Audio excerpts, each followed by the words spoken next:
Hello mga Mars! Ito na naman nga ang ganap sa tindahan namin ngayong araw. So ayan, malapit na talagang mag-bare months mga mare ko.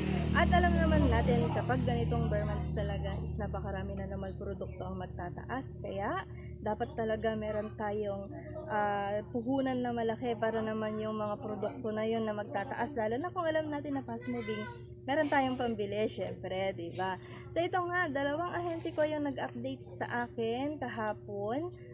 Thursday kahapon mga mare ko, at in-update na nga nila ako na magtataas na ang kopi ko blanca. So mag-start muna tayo sa isang ahente. Alam niyo naman dito sa amin pong tindahan is naka-direct na nga tayo sa mga ahente, at ang kagandahan nga kapag tayo talaga ay naka-direct, ayan, ina-update tayo kaagad. So ayan, ina-update tayo kaagad ng ating mga ahente kung kailan magtataas yung mga produkto nila. Pero ito nga, i-update ko po muna kayo kay Kopiko Blanca. Itong si Kopiko Blanca po, ang kuha ko ng isang box niya is 1,416. Pero sabi nga sa akin ng ahente ko kahapon is magtataas na nga daw po sila. Pero wala pa nga silang date na sinabi sa akin kung kailan sila magtataas. At ayan nga, napo-order tayo ng 2 box po ng Kopiko Blanca.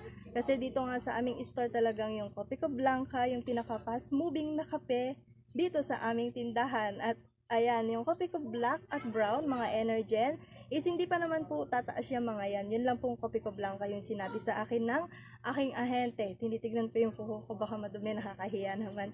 Kasi alam niyo naman ang may sari-sari store, minsan talaga yung mga kuko natin, hindi natin maiwasan na hindi dudumihan, lalo na kapag naglilinis tayo ng ating mga paninda.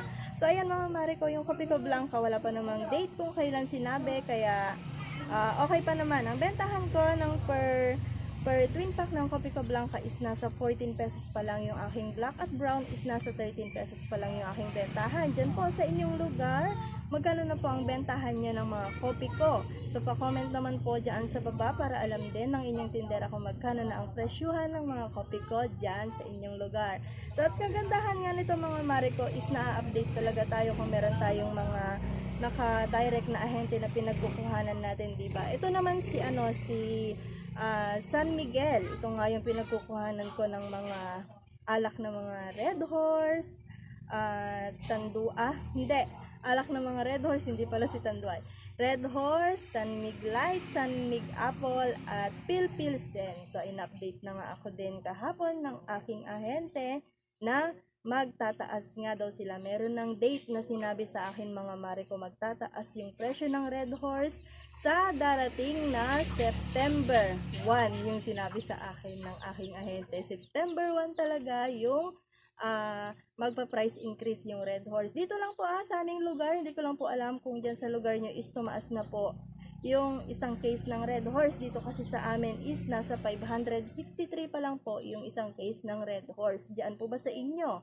Magkano na po ang bilhin nyo ng isang case na Red Horse? Kasi sabi sa akin ng aking ahente nga na sa September 1 pa lang daw sila magtataas. So, meron pa akong pagkakataon para mag-stocks ng mga Red Horse kasi nga, alam naman natin, yung mga customer natin talaga kapag up, Kami na maglulok up. mamaya na lang anak.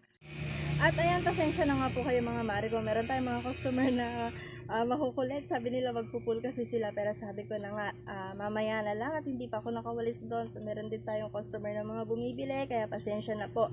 At ito na nga yung isang case po na Red Horse na kuha ko pa lang sa aking ahente is nasa 563 pa lang po. Diyan sa inyo po, magkano na po ang inyong kuha. So bago nga mag-September is mag-ano na ako, mag-i-stocks na talaga ako. Babawasan ko yung ibang mga binibili ko na dinadamihan ko na i-stock. Dito ako magpo-focus sa Red Horse kasi alam naman natin is magiging malaki talaga yung kita natin kapag tumaas nga itong Red Horse. Meron tayong stocks na makukuha natin na mas mura tapos ibebenta natin sa mataas na presyo. Magkano na po ang inyong bentahan dyan sa inyong tindahan? Dito nga po sa akin, ang bentahan ko pa lang is 58 pesos at pag wala silang bote, binebenta ko nga ito ng 61 pesos kasi nag-a-add ako ng 3 pesos. Sinasabi ko naman yan sa aking customer na 61 pesos kapag walang bote, pero kapag nga dito nila iinumin is 58 pesos lang. Kapag nga isang case ang kanilang kukuhanin is 55 pesos ko lang per bote ito kinekwenta. Yung iba kasi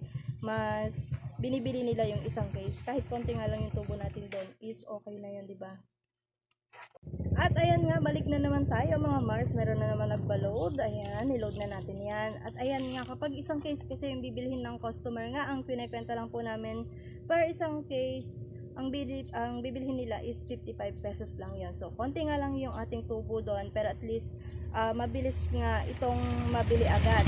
So, mabilis lang itong mabili agad.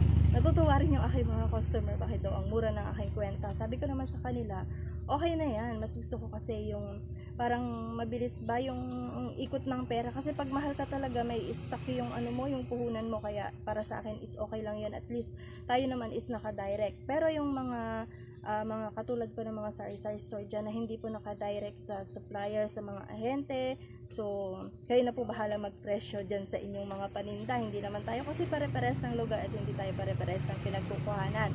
Ito nga sa akin kasi naka-direct na ang inyong tindera, kaya ganun lang po yung aking kwentahan sa aking mga paninda dito sa aming store. At ito nga, yung tansan po pala ngayon ng Red Horse is meron po siyang isang free na, ayan, San Miguel Pale Pilsen 320 ml. Yung mga takip po na ganito, makikita nyo dyan sa mga paninda nyo na Red Horse. Halimbawa, merong uminom, so merong isang palit na Pilsen. So ito, makikita nyo. Lagay ko na lang dyan sa taas mga mare ko ha. Ayan, meron tayo dito na ipon na tansan na 2, 4, 6, 8, 9. So meron dito yung aking mga customers. Sinabi ko sa kanila na ipalit nila dito sa akin. At ang palitan ko dito, sa 3 tansan, sa 5 tansan pala. So ayan, sa 5 tansan po ang palit ko is 3 Pilsen. Itong mga tansan na to, kapalit ko naman ito doon sa aking ahente. So wag din natin sayangin yung pagkakataon na meron mga pa-free na ganito mga mare ko. So ayan, hanggang dito na nga lang po muna ang update ko ngayon kasi medyo busy na rin ang inyong tindera. Paputol-putol na rin itong ating video. Kaya ayan, hanggang dito na lang po. At sa mga hindi pa nga po nakapollow sa aking Facebook ko, follow naman po at subscribe na rin po sa aking YouTube channel. At pa-comment na rin po ulit dyan sa baba kung magkano na po ang bentahan nyo ng kopi ko at Red Horse dyan sa inyong lugar. So hanggang dito na lang, ipon-ipon na tayo ng mga alam natin na fast moving mga kasari. At sa darating na bar talaga marami nang magsisitaasan ng mga panindan natin. Yung presyo magtataas na talaga. Kaya dapat meron tayo talagang mga nakatabi na pera na naipon para ipampuhunan natin sa mga iyon, sa mga produkto na tataas. So hanggang dito na lang mga Mars. Maraming salamat!